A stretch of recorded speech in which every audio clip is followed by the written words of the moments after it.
কালকের ভিডিওটা hello everyone, তোমরা সবাই কেমন আছো? আশা করি তোমরা ভালো আছো। রিয়া ব্লগস চ্যানেলে তোমাদেরকে অনেক ওয়েলকাম জানিয়ে আজকে ভিডিওটা শুরু করছি। তো এখানে লাডা দেখো খেলছে সকালবেলায় বাইরে। আর এদিকে আমার ঘরটা সব পরিষ্কার হয়ে গিয়েছে। এই চাদরটা নিয়ে এসেছিলাম না, তো এটা আজকে পেতে দিলাম। দেখো ভালো লাগছে, কালারটা না খুব সুন্দর লাগছে। এই যে কিন্তু ওই লাডু এখানে টয়লেট করে দিয়েছে, ওই জন্য এরকম দাগ হয়ে গেছে। আর বাইরে প্রচুর মেঘ করেছে।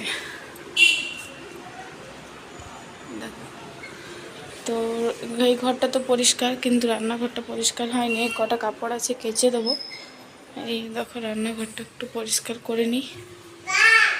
আর আজকে রান্না হয়ে গিয়েছে। আজকে করেছিলাম হচ্ছে মাশরুম করেছিলাম, পাট শাক, করলা ভাজা আর ভাত। আর একটু লাটার জন্য এখানে সুজি করেছিলাম এই যে। আর এই দুধটা একটু গরম করে নিলাম, নাহলে নষ্ট হয়ে যাবে। তো চলো সবজিগুলো আরও গুছিয়ে রাখি। আর কালকে বাদাম নিয়ে এসেছিলাম, তো এটা ঢালতে হবে। এই দেখো আলমারিটা কালকে গুছিয়ে রেখেছি, কিন্তু দেখবে কদিন থাকে এরকম। আবার সেই করবে আমার বর আর আমার মেয়ে। এইখানে দেখো, তারপরে আমি এই বাদামটা ঢেলে রেখে দিচ্ছিলাম। আর ক্যামেরাটা না একটু আবছা হয়ে গেছিলো, তো ওই জন্য একটু ফোনের ক্যামেরাটা মুছে নিলাম। আর লাডো বাইরেটাই খেলা করছে, ও মানে ফাঁকা পেলেই শুধু সিঁড়িতে উঠবে। আর ওটাই আমার ভয় লাগে। তো এখানে চলো বাদামগুলো আরও ঢেলে রেখে দিই। একটু কম করে নিয়ে এসেছি, যেহেতু বাড়ি চলে যাবো কদিন পর, তো সেই জন্যেই এগুলো হয়ে যাবে। আর আগেকার বাদাম অনেকগুলো ছিল জানো তো, এই বৃষ্টি পড়ছে বলে রোদ দেয়নি, কিন্তু রোদও দেখানো হয়নি, তো বাদামগুলো সব নষ্ট হয়ে গিয়েছে। মানে পোকাতে খেয়ে নিয়েছে বাদামগুলো। আর যা দাম, এই বাদামটা 1000 টাকা কিলো।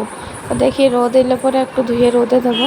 আর এই তেলের বোতলটা আমি বিশাল থেকে নিয়েছিলাম ওই সেদিন, খুবই সুবিধা হয়েছে। এমনি বোতলে রাখলে না তেল গড়িয়ে পড়ে যায়। দেখো এই চুড়িটা কিনেছিলাম, তো কালকে ভিডিওটা দেখানো হয়নি, আজকে দেখিয়ে দিলাম। এই যে চুড়িটা খুব সুন্দর ডিজাইনটা, সব শাড়ির সাথেই পরা যাবে। তারপর তখন সব কাজ কমপ্লিট করে স্নান টান করে খাবার খেতে বসে যাবো এবারে। আর বাইরে মেঘটা একটু দেখিয়ে দিচ্ছি, আজকে সারা দিন বৃষ্টি হয়েছে। তো এই যে দেখো এখানে খাবারটা খেয়ে নেবো। আজকে করেছিলাম হচ্ছে মাশরুম করেছিলাম, কদিন ধরে আমার বর খেতে চাইছিল, তো কালকে নিয়ে এসেছিলাম। মাশরুম করেছি, পাট শাক আর টমেটো আর বেগুনে একটু ভর্তা করেছি, আর করলা ভাজা। বাস এটা দিয়ে চলো খেয়ে নিই। আর লাডুও আমার সাথে একটু খাবে, ওকে খাইয়ে দিই। এখন দেখো বাজে প্রায় 5:30। বাইরে মেঘটা দেখা একদম অন্ধকার করে মেঘ এসছে। তো চা খেতে মন হলো, তো এই জন্য এখানে চা চাপিয়ে দিয়েছি, দুধ চা করবো। আর লাডু ঘুমোচ্ছে, আর এই বাসনগুলো আমার ধোয়া হয়নি। তো চলো চাটা করি, তারপর বাসন টাসন ধোবো। আর বাইরে জাস্ট মেঘটা দেখো, আর ঠান্ডা, মানে এবারে আস্তে আস্তে তো দিল্লিতে ঠান্ডা পড়ে যায়। তো চলো চাটা করে নিই। তারপরে দেখো আমার বর ডিউটি থেকে চলে এসছে, মাঝখানে অনেকক্ষণ সময় কেটে গিয়েছে, তো চিকেন নিয়ে এসেছিলো। তো চিকেনটা রান্না করে নিলাম, আর ভাত করেছিলাম, তারপরে একটু কষা চিকেনও খেয়ে নিলাম। তারপরে রাত্রে খাওয়া দাওয়া করে নিলাম। তো চলো আজকে ভিডিওটা এখানেই শেষ করছি। তোমাদের যদি আমার ভিডিও ভালো লাগে, তোমরা সবাই আমার পাশে থেকো, সবাই সুস্থ থেকো, টাটা।